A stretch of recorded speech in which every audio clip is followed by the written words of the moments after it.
I never thought I'd be writing this, but I need outside perspective because I'm about to potentially destroy my best friend's life. Sarah and I have been inseparable since middle school. We've been through everything together: first heartbreaks, college applications, family drama, career changes. She's the person I call when something amazing happens or when my world falls apart. Or at least, she was.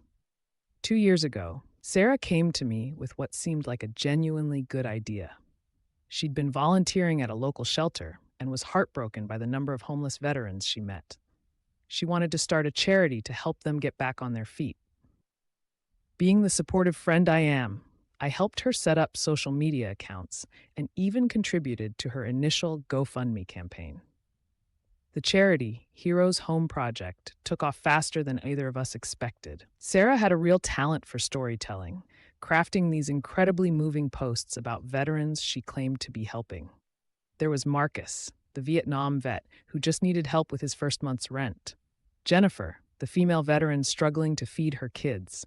The photos she shared were heartbreaking: people sleeping in doorways, families in shelters, veterans holding signs asking for work. Donations poured in. Sarah was constantly posting updates about successful placements, veterans getting jobs, families moving into apartments. She seemed to be doing incredible work, and I was so proud of her.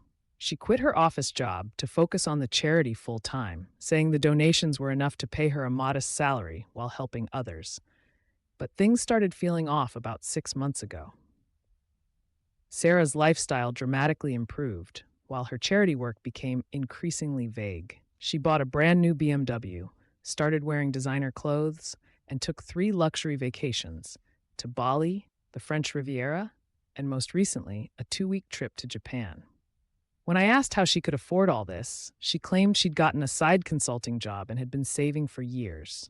The final straw came last week when I was at her apartment and saw her laptop open.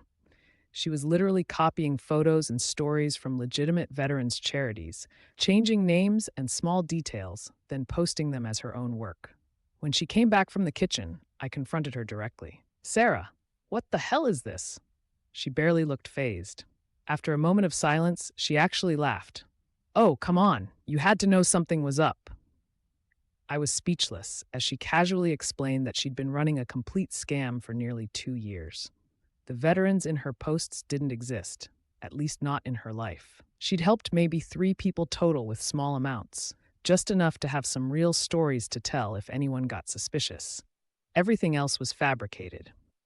"People donate because it makes them feel good about themselves," she said, shrugging like she was explaining basic economics. "I'm technically providing a service. They get to feel charitable. I get to live my life. Everyone wins." I found out she's stolen over $80,000. $80,000 that people gave thinking they were helping homeless veterans. When I told her she needed to come clean and return the money, she offered to cut me in on future scams instead. When I threatened to expose her, her whole demeanor changed. She reminded me that I'd helped set up those initial social media accounts and contributed to early posts. She said if I tried to expose her, she'd claim I was a co-conspirator who only came forward when I didn't get my fair share. "Who do you think people will believe?" she asked. "You helped create this whole thing." She's threatening to destroy my reputation, tell my employer I was involved, even sue me for defamation if I speak up. But I keep thinking about all those people who donated their hard-earned money, thinking they were helping veterans in need. Some of the donations I saw were from people who clearly didn't have much themselves. $20, $30, $50 donations with messages like, "Thank you for helping our heroes," and "Wish I could give more." I've spent 15 years loving this person like a sister, but I don't even recognize who she's become. The money is probably mostly gone, spent on her selfish lifestyle while real veterans continue struggling. AITA, for planning to report her to the authorities and post evidence on social media to warn others, even though it means destroying our friendship and potentially facing her retaliation.